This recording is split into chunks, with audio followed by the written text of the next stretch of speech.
Well, welcome everyone to this rainy Tuesday, November 19th. This is our policy committee meeting, and we have policies for first reading and review, and we have some presenters of the policies. Just again, once again, thank you to Patty Paquette, who helps, is the keeper of the policies and keeps us on track with changes. So thank you for getting this out last week for us to review. The first policy for first reading is 621 Literacy and Read Act. And this is a new policy, and we have Jackie Otway and Brenda Sparts, and please introduce yourself for the public as well. And I'll just start by just reading the purpose of the policy, and then you can take over to present. The purpose, this policy aligns with Minnesota law established in the READ Act and on other topics related to reading. And again, this is a model policy from NSBA, and it is the first reading. Thank you so much for being here to present to us. And thank you for all the work you've already been doing on the READ Act. Yes. Well, I'm Brenda Sparts. I'm the director of elementary schools, and basically I'm here as a support for Jackie, although I do have a lot of information. Prior to her getting here, I was kind of more immersed in it, but now she has been. And so I will let her go ahead and take this away. Good evening. I'm Jackie Otway. I'm the Reading and Language Arts Coordinator, and I've been overseeing our implementation of the READ Act since I came on in August. Brenda and I have gone through the READ Act policy, and just as a general overview, it's very well aligned to the state legislation and requirements for us to meet regarding the READ Act and our literacy implementations. I would say the only thing in the policy that we had kind of noted that we didn't want to include was the part about personal learning plans. I did bring a copy of the legislation with me tonight, and that part of the legislation, and I'm sorry, I don't have the policy in front of me right now, but that part of the legislation noted that personal learning plans are strongly encouraged when it comes to intervention with reading specifically. And we already have a process in place for, we don't call them personal learning plans, but we use FastBridge and EduClimber to progress monitor and intervene on kiddos in a timely manner and communicate that with families and parents, especially through conferences. Thank you. So that was the only part that we thought should not be included in the district policies, and since we already have that in place. And the language in the legislation isn't super clear. It starts off with districts are strongly encouraged to provide the learning plan, but then later in that same paragraph, it talks about the different aspects that you must include in that personal learning plan, and just the way that it was not super clear in the legislation, we didn't feel like that would be a good thing to include in our district policy at this time. And that's under number 5, intervention, and it's number F. Yep, on page 5, yep. And just on a side note, in the policy, they changed the wording, I guess it's MSBA, to must. And in the legislation, it's strongly encouraged. So that's the only piece when we crosswalked the legislation with the policy that they changed that wording. And so it just doesn't even match the legislation.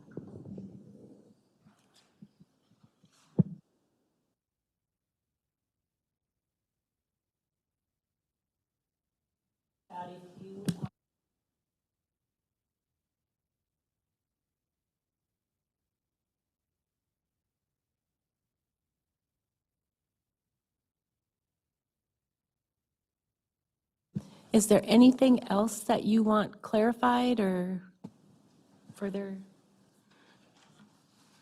explanation on? No, I was just going to say, oh, sorry.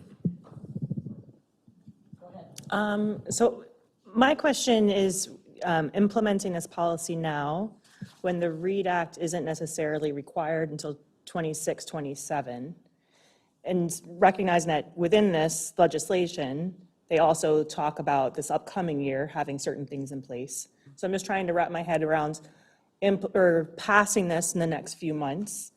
Is that reasonable for us to do if we're not necessarily required to do these things yet? Or are we ready to do them? Go. I do have an answer for you. So it actually was enacted, and August of 2023. They did a second legislative process this last year, so there was an update in 2024. So actually, this is kind of retroactive, like we're actually already in the throes of this. There are pieces of this that don't become in effect until this date or until this date. So they've projected out, giving schools time to get letters certified or get these pieces in place. But the legislation itself is already enacted and active right now. Yeah. Got it, that makes sense. A second question, if that's okay. I had some concerns, and it's not necessarily with our version of this policy, but perhaps more with the legislation and making sure that we're able to meet those requirements. When we look in the intervention section, which is section 6, point A talks about every student should be able to read at their grade level by the end of their current grade. And we know that we're going to have students that don't necessarily meet that. And then further down in point D, it talks about if a student doesn't meet it, like what we should be doing. Should we have a discussion about like just the wording of that first one? I recognize that it matches legislation, like that's what the statute says has, but if we know that that's not always going to be possible 100% of the time. Well, and it actually talks about like, if we identify a student through screening, and our screening tool we use is FastBridge, then we shall provide reading intervention, which is exactly what we do. So we actually follow that to the T, and then we try to, our goal is always to get kids to reach grade level. We know sometimes it takes more or many years to catch them up. And so, but I'd say that we do fulfill that already. Okay. And I will add that as we think about budget priorities and things of that nature, this really gives us a indication of where we should, provide resources too. So when we think about reading interventionists, math interventionists, other types of positions where clearly we need to have enough support staff who can meet the needs of our struggling readers. So it will remain a priority focus for us, and we will make sure that there are resources allocated to provide interventions to kiddos who qualify. Yep, that's a very good point. Well, just to kind of expand on that further, when the READ Act was passed in 2023, that did catch a lot of people's attention because we can all think of kids where we know they need that extra help and they're not going to make that gain in a single school year. But I really like this part of the legislation because it implies what our goal should be, is helping every kid. We shouldn't be assuming that some kids aren't going to make it.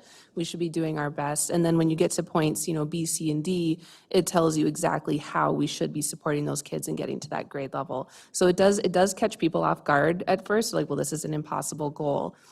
Maybe, but we're going to keep working towards it and get as many kids there as we can using the supports that are highlighted further down. Appreciate that perspective. Yeah. Any other questions? More of a comment, just how much that I appreciate the work being done around the READ Act and around literacy. I think to Assistant Superintendent Bonds' point, when we think about return on investment, the best strategy for a school district is to put their money down on early literacy and high quality literacy, because that pays off throughout the entire career of the student, their academic career. And I really appreciate the leadership that both of you have had in this. I also think it's important for us when we are working on our legislative platform and considering how we are also continuing to ask for the support we need to make sure that the READ Act can be implemented well, so that sometimes legal conversation like should gives some leeway, and it would be great if we had enough resource where we got to a point of being able to say must, right? But we're not there yet. But I think it's very, very important for us to continue to place the literacy of all of our students at the utmost priority, and thanks for your leadership.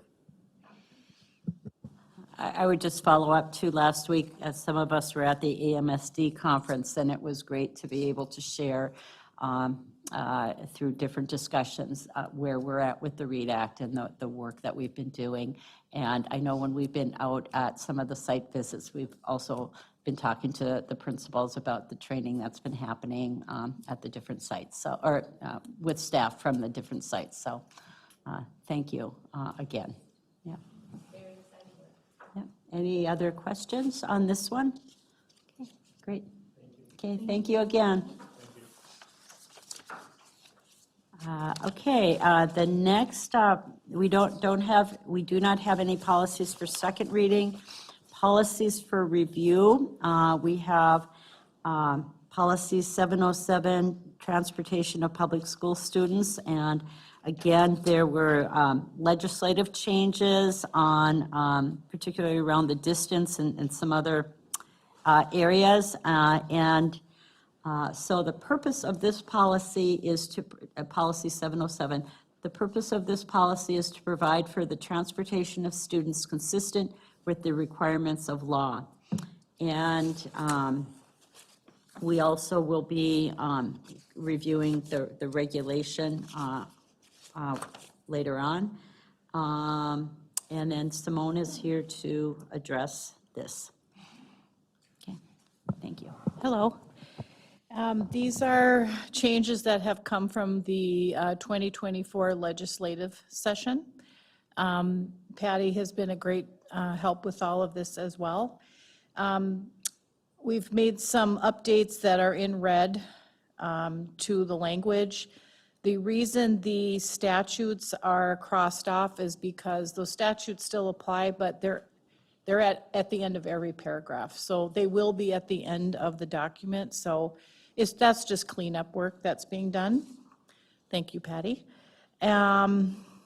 Let's see, on page 10, we have some language that is our language that's highlighted in yellow that's already in the policy. So no changes there. On page 11 is where it's middle and high school. The language was changed from 1.5 miles for middle school down to 1 mile, and high school from 2 miles down to 1 mile. That's an update. There's additional traffic hazard safety committee language that has been spelled out. That committee has met once already, so I'm excited about that work. Page 12, in red at the bottom of page 12, MSBA changes based on legislation.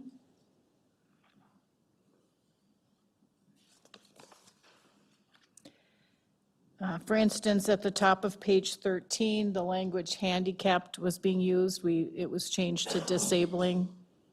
You'll see some of those corrections throughout. Page 14, cleanup on language. 14 and on 15, the same. And on 16, all the statutes are listed there. Any questions?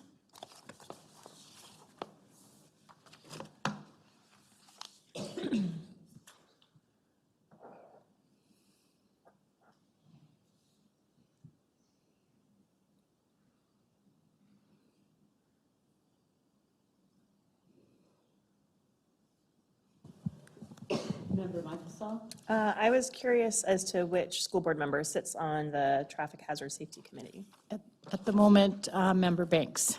Wonderful, thanks. Mm-hmm. There is discussion, I believe, that perhaps adding another one, but that was just a discussion at that meeting.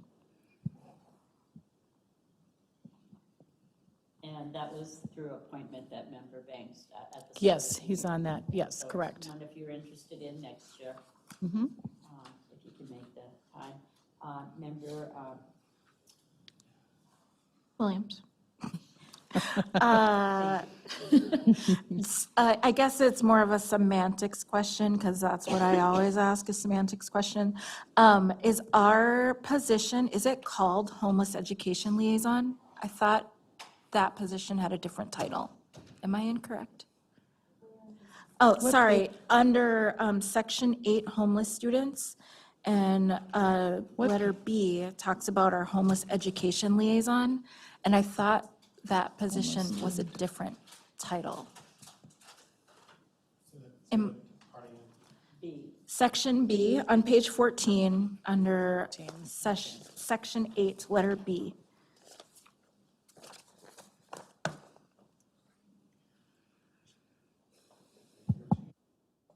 Homeless, oh, I see in the first sentence, our homeless education liaison. I don't remember that being the title of the position, that's all.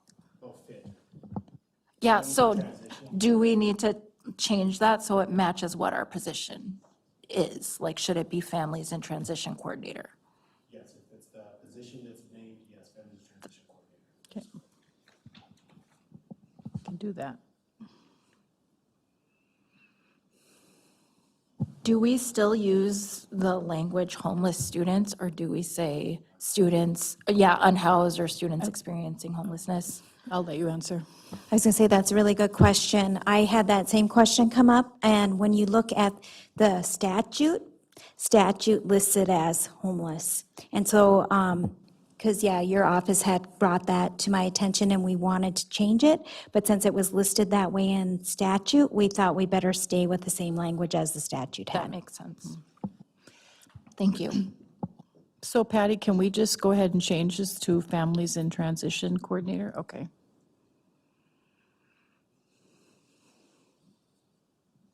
Okay.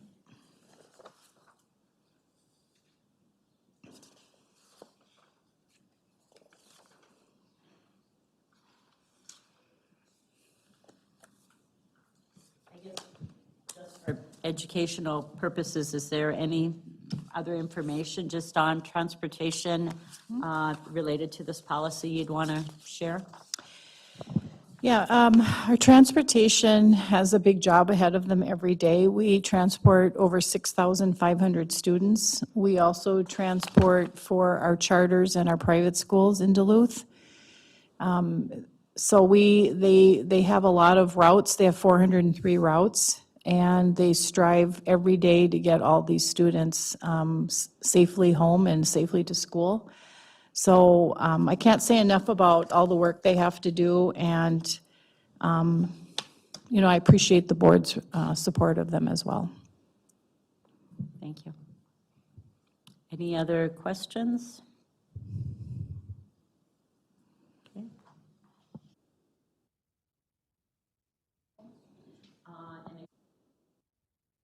Get to regulations, there'll be some additional things. The next one is policy 725, request for proposals. And the purpose,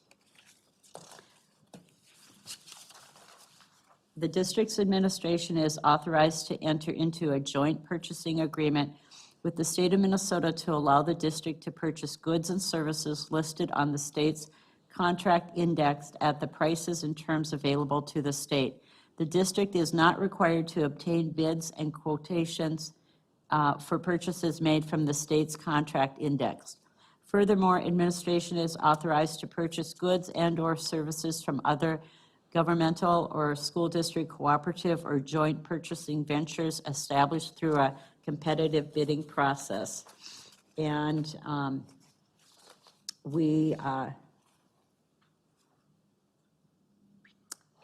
let you go ahead. So when I talked to Patty, we brought 725 forward because we need to make language changes on 725R, correct? So on 725, there are no updates there. But can I jump ahead to 72R? Are you okay with that, or do you want Yeah. me to wait? Yes. Okay. 72R is just some language correction. Number 1, contracts of 175,000 or over. In the second paragraph, if the amount of the contract is estimated at or to exceed 175. Number 2, in the second paragraph, it's estimated be at or, so there's just some language correction there.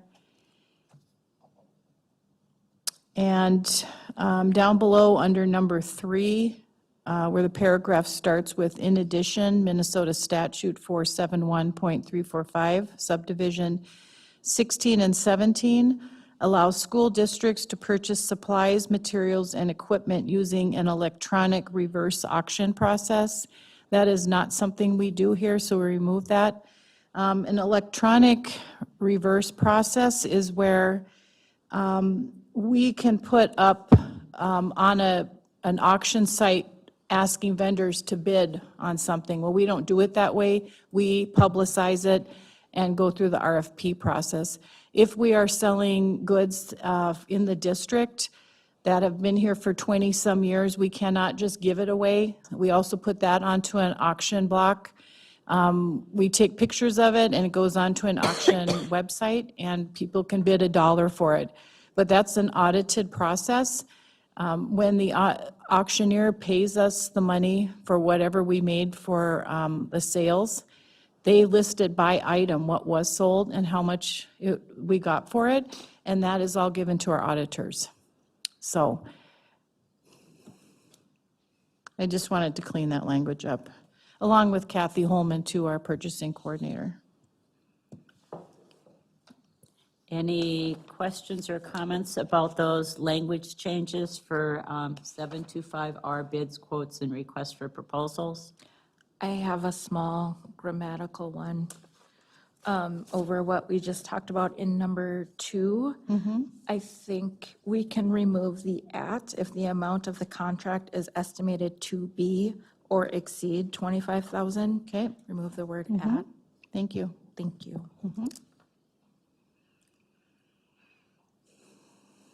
Okay, any other comments or questions?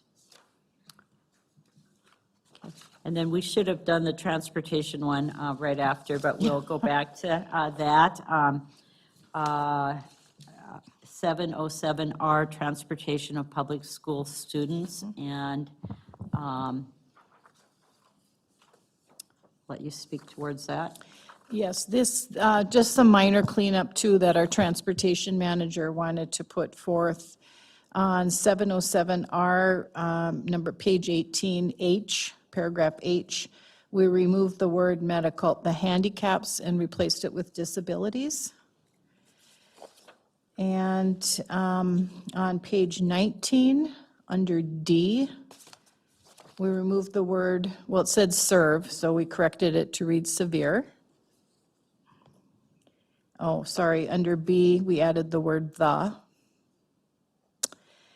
And at the bottom paragraph, the manager of transportation may suspend transportation services along an improved roadway due to seasonal or temporary impassability, lack of adequate bus turnaround facilities, inadequate roadway maintenance, road construction, or existence of a hazardous safety condition.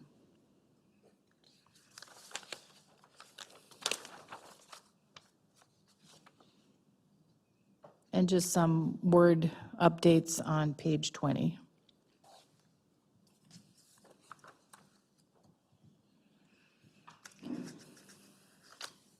Okay, any questions on that regulation? And regulations are just informational for us. Okay.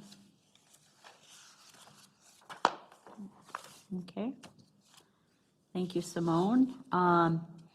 And in our pre-policy planning meeting, I won't go into the specifics, but there are a number of policies being worked on by different committees. So we can look for more policies coming up in the next few months here, but just policies that take a little more time because of the length. But thank you for continuing to bring the legislative changes forward, Patty.